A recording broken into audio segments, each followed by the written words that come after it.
All right, what's going on, folks? Welcome back to the channel. I'm so glad you decided to tune in, and I hope you've been finding value in this series already.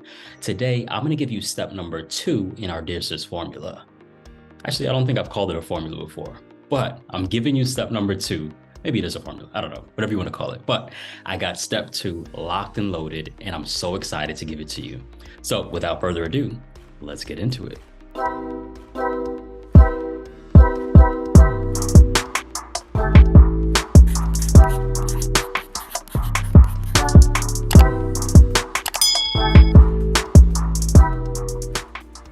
As we discussed in our first step and touched on briefly in our Going Deeper video, the purpose of exiting and removing yourself from old environments allows you to have a different vantage point. It allows you distance from what hasn't been working. We understand that, check. But while separation is successful as a short-term and an immediate approach, you still have to take action to produce long-term success. Even in uncovering some of those beliefs you had about relationships, it requires you to take some action afterwards, because a different vantage point doesn't always mean a more clear vantage point. You may be removing those old beliefs and replacing them with new ones that may make you feel better, but still might have some falsehoods attached to it. Just like simply removing yourself from a situation or an environment alone doesn't guarantee that you won't repeat the old behavior in a new environment. There's still work to be done. Think about it this way. If a belief or behavior has been developing roots over a decade, it's not just an overnight declaration and decision for things to change that allows it to come into fruition in your life. There needs to be a vetting of it. Okay, let me practice this new belief or behavior. Does this currently line up with my morals and my values? Wait a second, what are my morals and my values? Do those need to be reassessed because they were founded on old belief systems? Are there instances where the belief or behavior is coming into conflict with things in my life that have already been established? And what choices do I need to make then? So I mention all this to say that it's a continual journey. Things don't change in the moment just because you want them to change in the moment. I mean, step 2 can probably just be called get to work.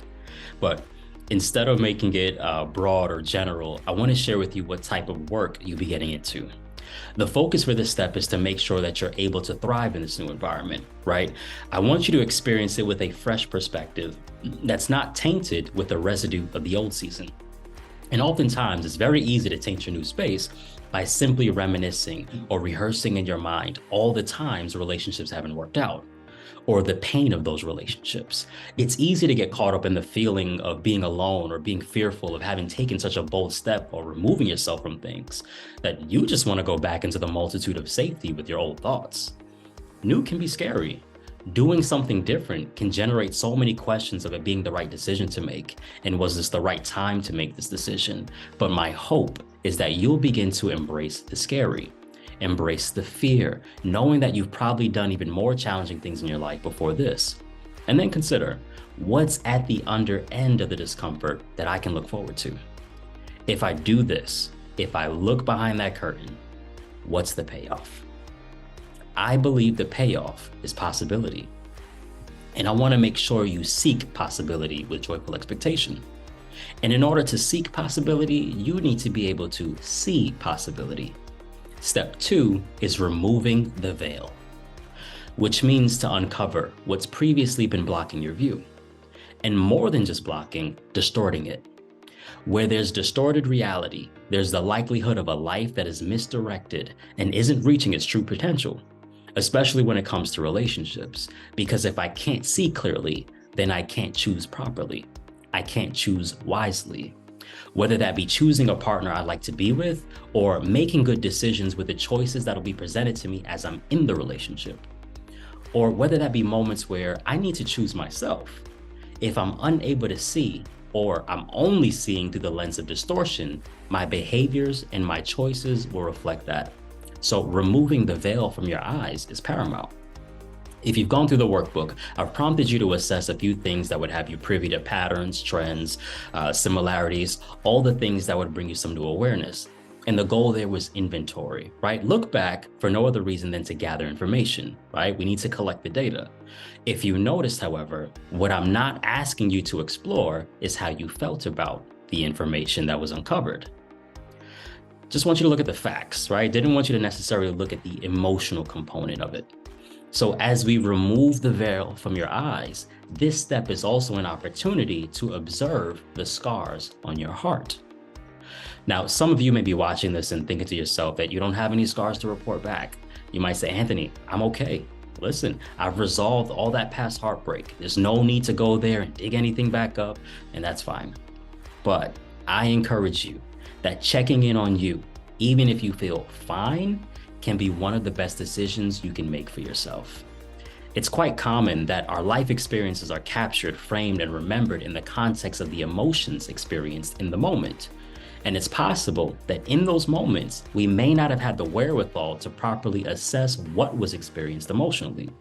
But no matter the experience, the way you experienced it is what typically stands out and has the power to become a veil of influence on how you see things. Remember what your parents told you about first impressions, right? People might not remember what you said to them, but they often remember how you made them feel. Well, it's not 100% the same, right? It's akin in the sense that you may not remember every conversation that you and your past significant others have had, but I'm sure you're very clear on how they made you feel. So let's check in on those feelings. And the area that I want you to check in around is going to be around pain. And I want to make clear that we're not talking about any form of abuse or anything incredibly traumatic. In this step, pain doesn't have to hold such a heavy context. You can experience the pain of disappointment, the pain of rejection, the pain of abandonment, the pain of being told no. Maybe it's the pain of being cheated on or the pain of regret. Through every relationship, there are many instances and even opportunities, rather, of where you can experience pain. And I want you to keep that in mind as I give you an example of what I mean. And I'm going to give you a pretty loose kind of example, and we can kind of see how we can piece some of this together. Let's say I stub my toe on the side of the coffee table. It would hurt. The effects of that moment may linger for a few minutes, but I'll be able to endure it and go about my life as normal, right? The experience, while short-lived in impact, was painful, but bothersome at best. And then let's say, based on that experience, I watch my step now, and I'm more careful in that area of the house. But unfortunately, I stubbed my toe again. This time on the side of my dresser. The pain lasts a bit longer this time, and whenever I put on my shoes, my toe is just throbbing, okay? I may not be able to put all my weight on that foot. I'll manage, but I'll be pretty irritated because of the frequency at which I'm getting hurt and the current limitation that the hurt presents. And you know what? I'm really gonna be on guard this next time. I'm gonna watch my step, but clumsy me. Let's say the following week, I stub that same toe on the side of something else in the house and I break that toe. This time the pain is excruciating, right? The impact of that painful moment is more severe than ever before. I may need to get surgery, wear a cast on my foot, maybe some stitches are involved. And so the effects of that one moment may linger longer over a period of time or even feel more permanent. I might have to adjust my daily routine on account of the pain and the definite limitation that the pain presents. But when I get back home, I might be a bit apprehensive to walk around so freely now, right? Because I experience pain and discomfort in a place that I deem safe. And now I'll be more on guard to protect the thing that means so much to me that has been hurt repeatedly. Are you starting to see it come together a little bit? So what does this mean for you? For you, there may have been moments in your relational journey, starting from when you were first introduced to dating until now, where you've experienced a handful of painful moments that were maybe bothersome, some irritating, some extremely painful. It's possible that through all those cumulative experiences, the veil of pain was blocking the potential beauty of relationships and was distorting possibility through the eyes of your soul. The soul being your mind, your will, your emotions, even your imagination, all being fractured. And because of it, it's possible that over time, you then became so accustomed and desensitized to pain, adjusting your life to accommodate and account for pain whenever you think about the idea of love or dating. It may not feel safe to hold relationships in the same light that you used to based on what you've experienced, and that impacts how you approach relationships and how you act within them. Let's go a bit deeper, and I want you to consider this.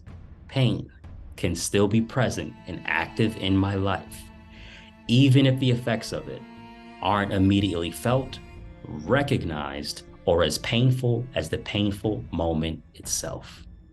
Which means it's possible that even though the painful experiences could have happened years ago, may have been brushed off and forgotten about, you still might be interacting with it as if the painful moment were happening right now and not even know it. The veil of your eyes, by way of emotional discomfort and pain, could have tainted the image that you have of yourself, tainted the image that you have of other people, and tainted the image of the possibilities of going forward, of what it looks like to be able to enjoy a healthy and more satisfying relationship. It's time to remove the veil.